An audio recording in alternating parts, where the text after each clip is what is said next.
Hello students, this is Professor Nilay Gupta. Today's topic is industrial sickness in India, magnitude, causes and remedies. Industrial sickness is a great challenge before the industry and economy. In India, it may be considered as a sensitive problem in fulfilling the agenda of rapid industrialization. Large scale of industrialization has been prioritized in India since the second five-year plan with an aim to fulfill the high level of economic output and employment. Industrial sickness has impacted the health of industrial sector adversely. It is the situation when the farm is not able to produce cost effectively and thus fails to meet up sunk cost and therefore fails to face the competitive market and have become sick.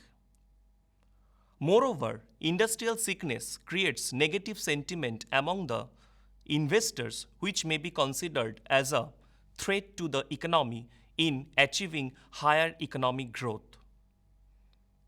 There was no unanimity regarding the definition of industrial sickness in India, but according to the Sick Industrial Companies Act 1985, a sick unit was defined as an industrial unit which has, at the end of any financial year, accumulated losses that is equal to or more than of its net worth and has also suffered from cash losses in such financial year.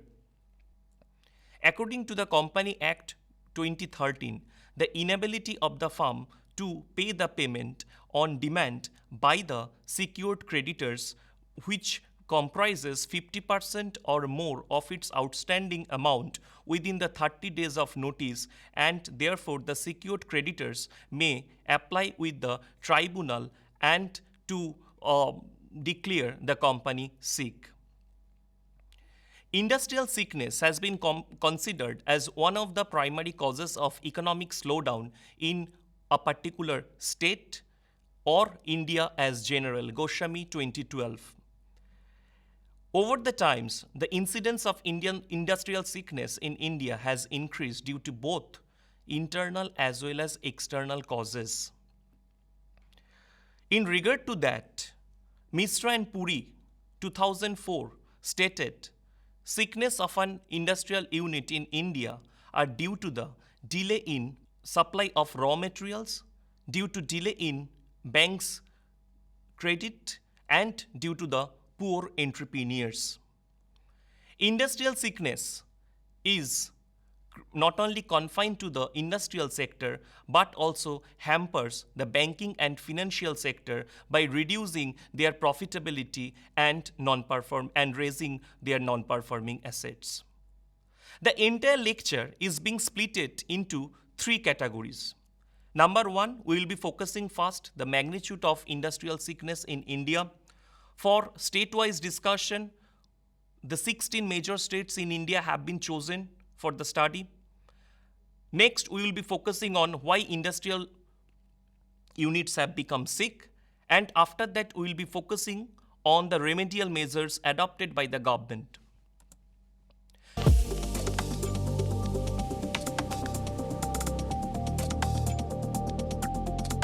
The problem of industrial sickness over the times has become prominent and increasing.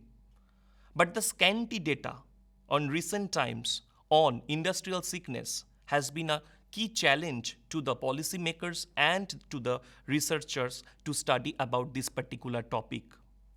But as per the available data by the RBI, the total number of sick units in India in 2007 was 1,31,364 units. And the curve indicates that it reached highest in the year 2000. And after that, it started to decline. And in 2007, it reached to the minimum level. After that, we will be focusing on the industrial sickness, the scenario of industrial sickness in India in terms of the amount of outstanding. And that is very crucial for us to understand. This particular curve indicates that over the times, the amount of outstanding by the Sikh units in India had increased. After 2004, it started to decline, and in 2007, as per the data collected from the RBI, in 2007, the total outstanding amounts by the Sikh units was rupees 37,970 crores. To get a better picture about the outstanding amount by the Sikh units, we have calculated the growth rate. Let us present the growth rate in the curve. It indicates that it is having fluctuation, and it reached highest in the year 2004 with 33.54%. Since then, it had started to decline.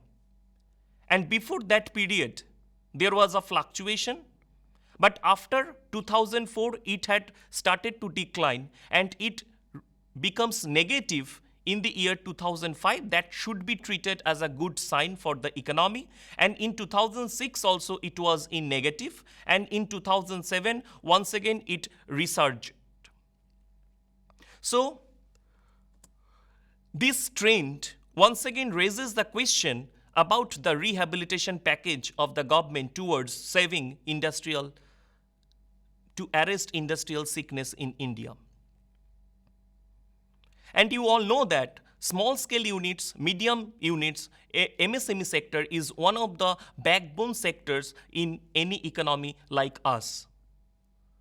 And generally, the industrial sickness is having the major impact on MSME sector. So let us focus on the trend of sickness in MSME sector. This present figure indicates that over the times, the sickness in small-scale industries in India had been in declining trend till 2013. But after 2013, it had started to rise steeply, and after 2015, it once again started to decline. Let us present the state-wise position of Sikh micro and small enterprises in 2011, 12, and 2013. These following states have been taken into consideration to present the industrial sickness in India. Let us start with the state Andhra Pradesh. In 2011, as per the data, in Andhra Pradesh, the total number of Sikh units was 11,305. That was reduced to 3,848 in 2012. And after that, in the very next year, that is in 2013, it was once again further increased to 12,231 units. And in average, it has come out 9,128. The state Assam, in contrast, we can say the state Assam, that was the state where the number of Sikh units was very small in the context of Andhra Pradesh. And we must mention the state of Uttar Pradesh. That was also the state which had huge number of Sikh units on an average considering these 3 consecutive years. And in 2013, in Uttar Pradesh, the total Sikh units was 19,049 units. And the other states like Rajasthan with 9,089 units on an average.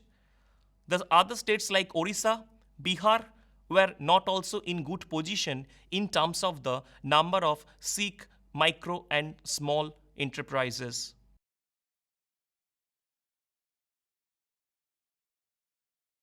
In this particular table, the rest of the states have been considered, and in this table it has been observed that Maharashtra is such a state where on an average the number of Sikh units were 17,110 units, followed by Tamil Nadu and Gujarat. And Tamil Nadu was with 12,926.67 units and Gujarat with 10,343.33 units. The other states like Bengal, Karnataka were not also in good position in terms of the SIC micro and small enterprises, considering these 3 years.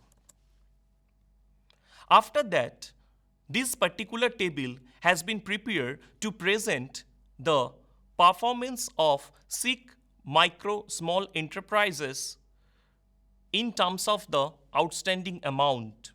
State-wise, we have presented the data, and the growth rate has been calculated in between the year 2011-12 and between 2012 and 2013.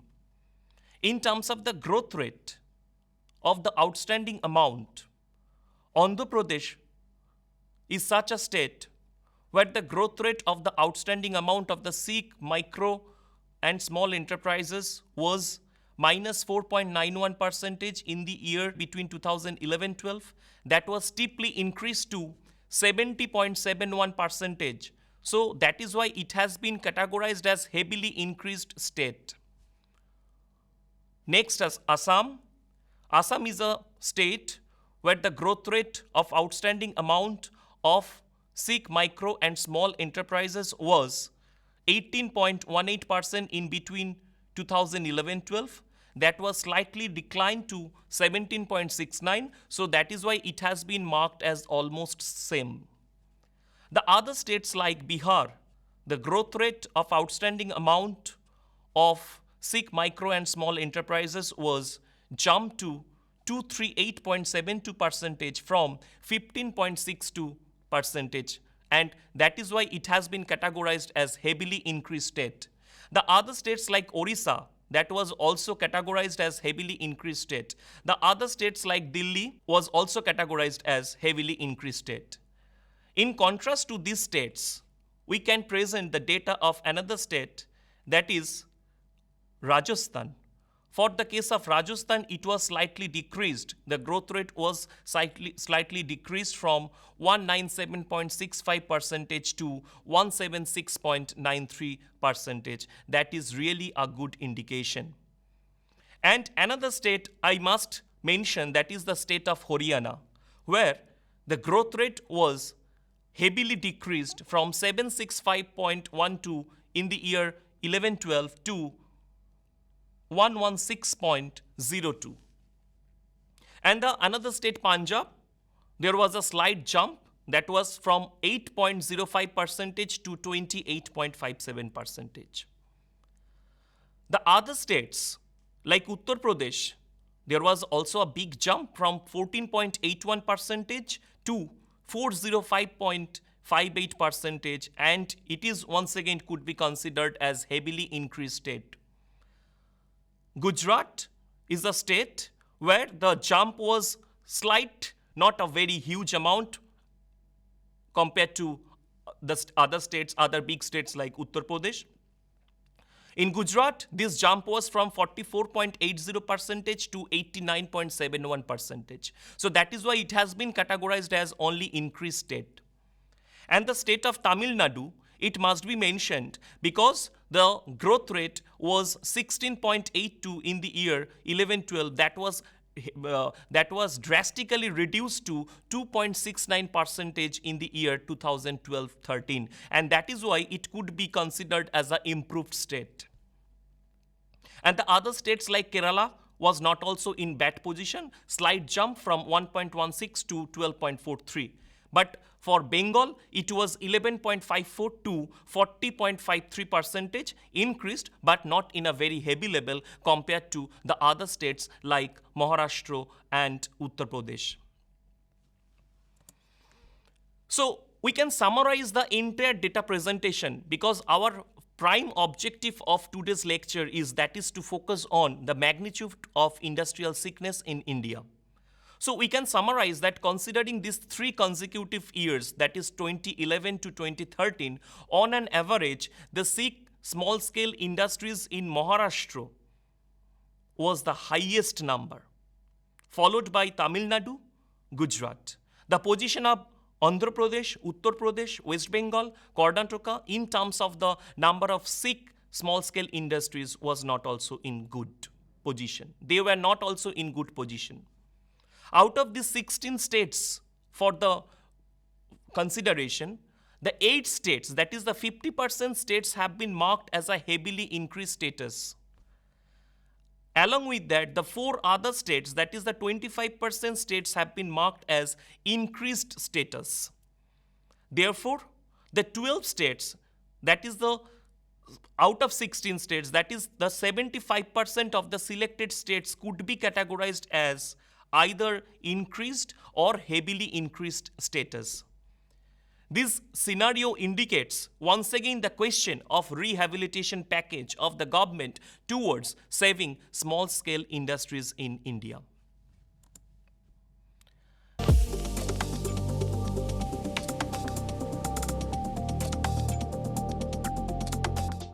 There are several causes of industrial sickness, and that could be categorized under the 2 headings. Number 1 is external causes, number 2 is internal causes. External causes are such kind of causes that are originated outside of the industrial units and that are not direct control of such industrial unit. We can give so many examples of external causes such as economic recession, inelastic supply of inputs, lack of infrastructure, government policies. These are the examples of external causes. So now we can proceed further to look upon this matter in depth. The first point is that is the poor infrastructure and power cuts. Poor infrastructure and power cuts or interruption of power connection may affect production, output, and the profit of the firm. And that could create a tremendous issue before the industry. Next point, that is the inelastic supply of inputs. Sometimes farm supply is getting disturbed due to the use of such inputs which are inelastic in nature. And because of that, farm may face disturbance causing losses. The next point of external causes, which is very crucial, that is lack of demand and credit restraints.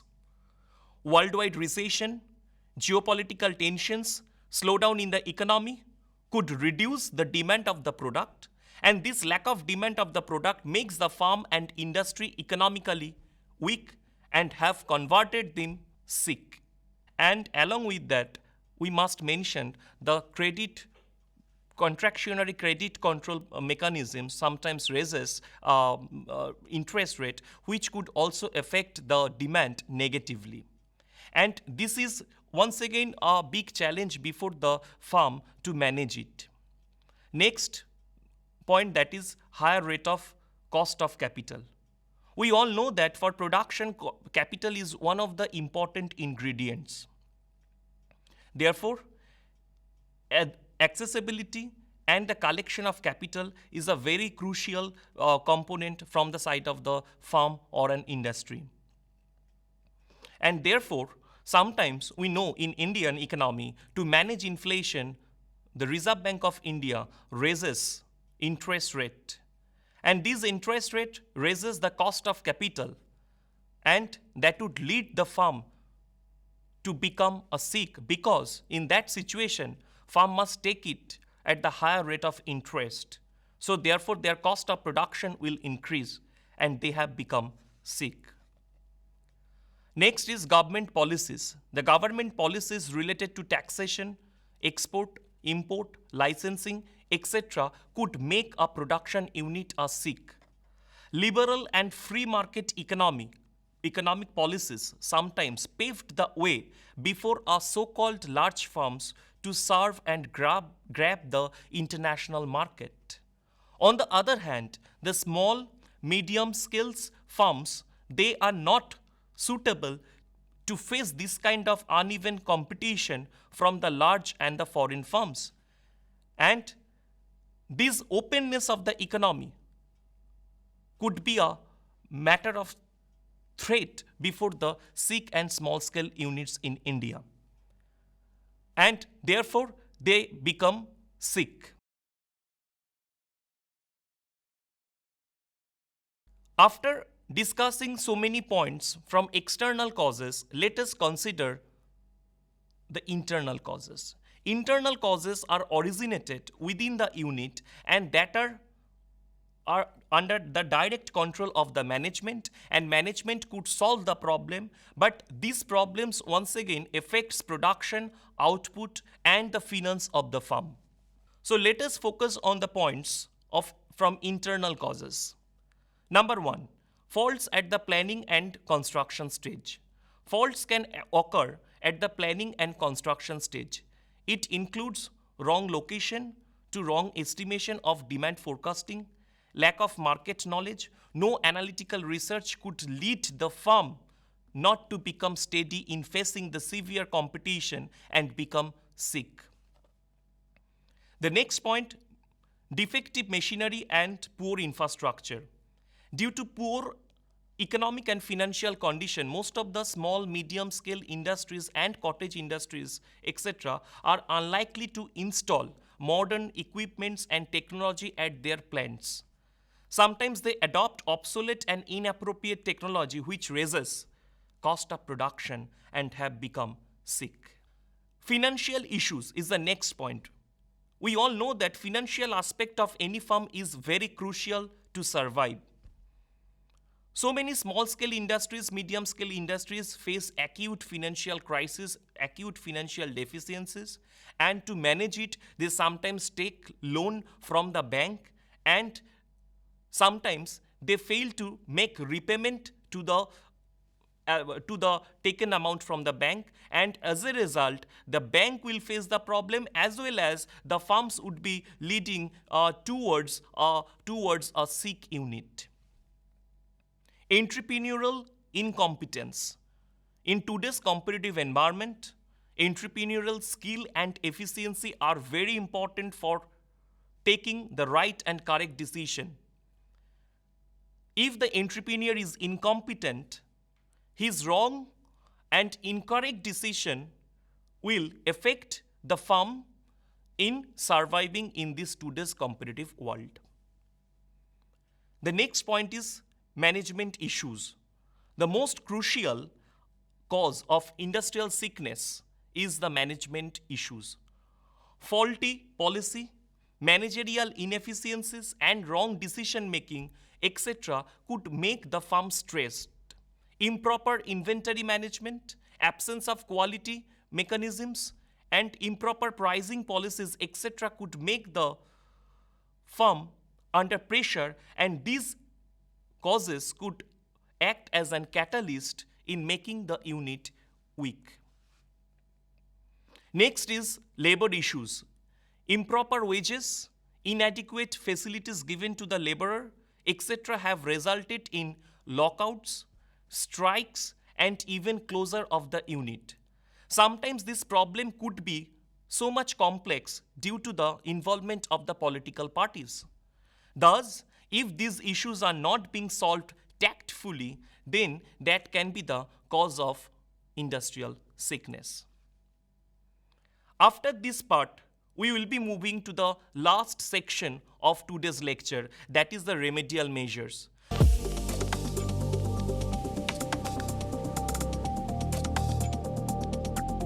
The disease of industrial sickness in the industrial space has become a threat to fulfilling the large scale of industrialization agenda.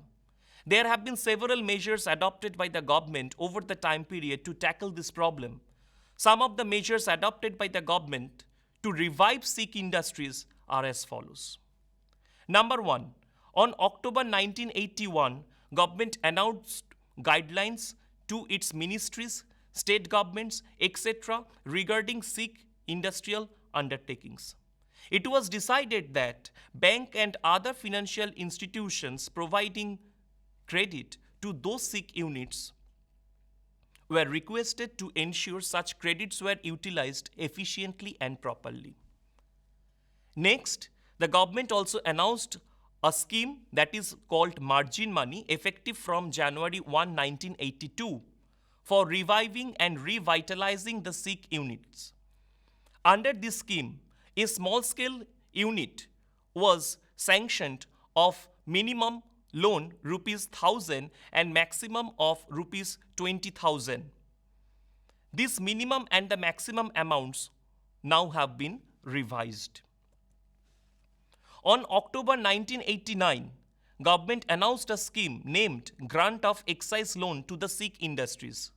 Under this scheme, those Sikh industries or Sikh units were eligible for excise loan not more than 50% of the excise duty what they have paid in the last 5 years.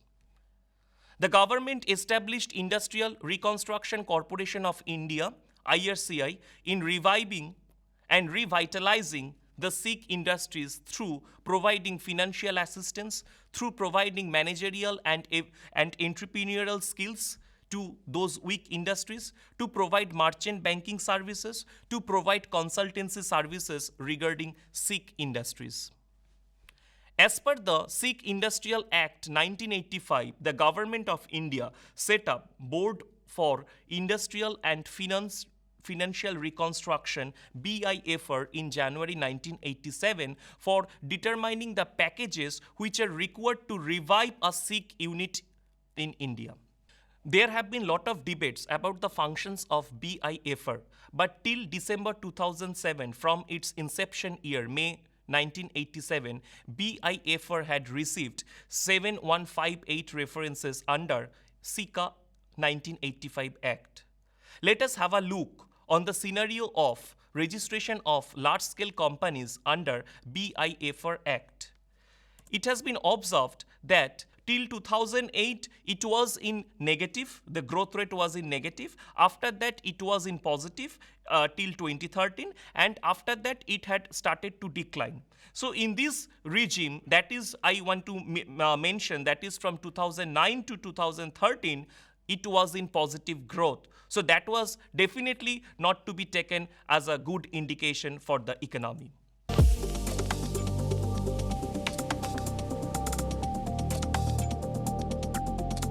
Now we come to the conclusion. So the whole lecture could be concluded now. It is highly important to arrest industrial sickness so that we could be able to fulfill the agenda of large-scale industrialization.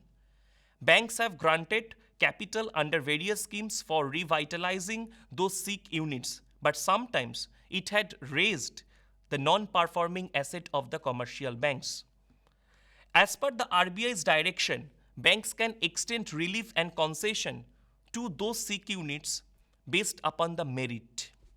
RBI also sanctioned and mentioned that banks should incorporate right of recompense clause in sanctioning financial assistance to those Sikh units so that financial institutions can be recouped from the units of their future profits. The Committee of Industrial Sickness and Corporate Restructuring under the chairmanship of Dr. Omkar Goswami submitted its report in 1993 with some recommendations including the empowering BIFR for speedier restructuring and sale of assets of companies. Technical upliftment, proper financial management are to be considered with utmost priority to face or to overcome the challenges of industrial sickness. In this entire process, the role of economic institution is highly crucial to save the Sikh units in India, especially in the small-scale sector, in supporting and keeping them alive that would enable them to raise labor employment.